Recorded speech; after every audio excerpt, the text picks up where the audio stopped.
ابھی میں جس شخصیت کو دعوت دینے جا رہا ہوں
وقت جتنا بھی ہو تھوڑا ہی ہوتا ہے.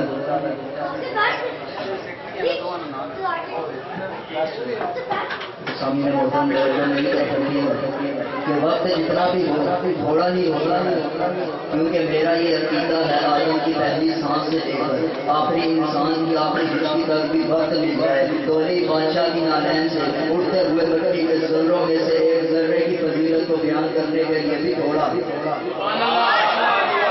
سامعین محترم عزیزان گرامی عبادت موالیان سب سے پہلے آپ کو جشن مبارک آپ سب کو سلامت رکھتے ہیں. تو ابھی جو آپ کے سامنے حدیث رسول بیان کرنے کا شرف حاصل کیا ہے، اس حدیث میں ارشاد ہوتا ہے کہ زین و مجالس ذکر علی ابن ابی طالب، کہ اپنے مجلسوں کو اپنے جشنوں کو فضیلت بخشو علی ابن ابی طالب کے ذکر سے. تو اس لیے فضائل امیر المومنین بیان فرمانا چاہتا ہوں. تو کسی شخص نے تو ایک دن رسول خدا ممبر پر تشریف فرما تھے، میرے اور آپ کے رسول ممبر پر ایسے لگ رہے تھے جیسے چاند ستاروں میں ہوتا ہے، جیسے چاند ستاروں میں ہوتا ہے. تو رسول خدا فضائل امیر المومنین بیان فرما رہے تھے تو مجمع سے ایک شخص اٹھا اور رسول خدا سے مخاطب ہو کر کہنے لگا، یا رسول اللہ میں آپ سے کچھ سوال کرنا چاہتا ہوں. تو رسول خدا نے فرمایا کہا پوچھو کیا پوچھنا چاہتے ہو؟ تو کہنے لگا یا رسول اللہ مجھے یہ بتائیں کہ اب تک جبرائیل آپ کے پاس کتنی مرتبہ آیا ہے؟ جو ہے اب تک جبرائیل آپ کے پاس کتنی مرتبہ آیا ہے؟ تو رسول خدا نے فرمایا بہت مرتبہ آیا ہے.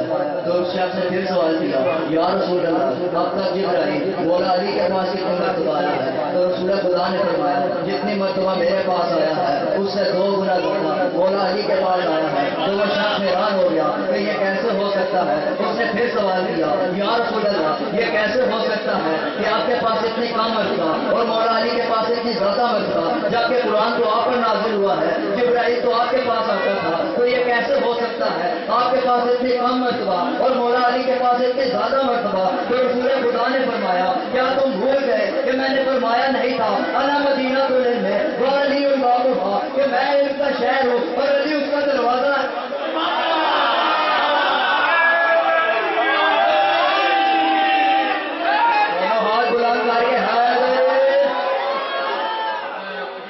بھول گئے کہ میں نے فرمایا نہیں تھا انا مدینہ تو علی کہ میں ان کا شہر ہوں، علی اس کا دروازہ ہے. جبرائیل جب بھی آتا تھا پہلے علی سے ملتا تھا پھر میرے پاس آتا تھا. اسی طرح جب واپس عرش پر جانے لگتا تھا تو علی سے خداحافظی کرتا تھا پھر عرش پر جاتا.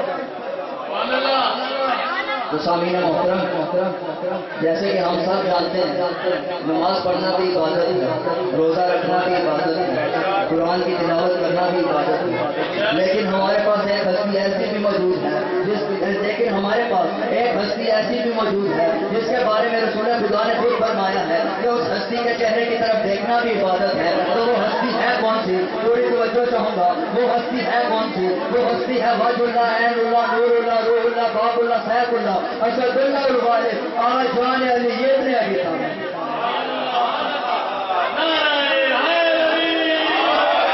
ایسے نہیں، جب بھی میرے مولا علی کا نعرہ لگاؤ تو پوری قوت سے جواب دیا کرو. کیوں؟ وہ بندہ دو جہانوں کی بلاؤں سے دور ہے. وہ بندہ دو جہانوں کی بلاؤں سے دور ہے، اور جس کے دل میں مولا علی کی ملا کا نور ہے، مولا علی کے نام سے چلتا ہے جس کا دل، اور کچھ اور ہو نہ ہو حرامی.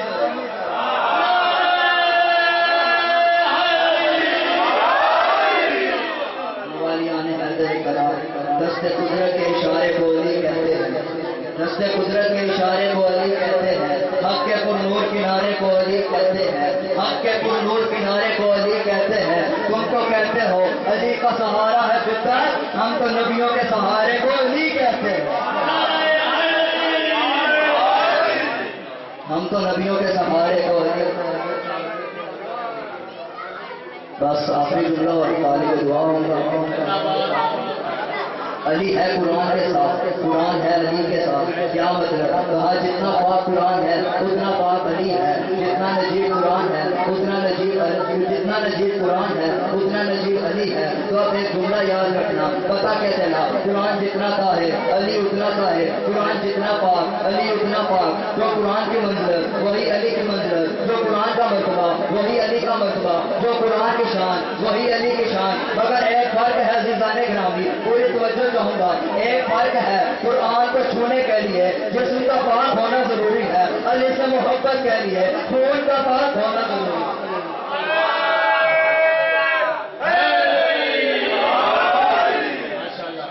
آخری رکائی ہوتا ہے. فولاد کا دل پتھر سا جگر سب پارا پارا ہوتے ہیں. فولاد کا دل پتھر سا جگر سب پارا پارا ہوتے ہیں. اب حیدر حیدر کی صدا گونجنی چاہیے. فولاد کا دل پتھر سا جگر سب پارا پارا ہوتے ہیں. اور جب نام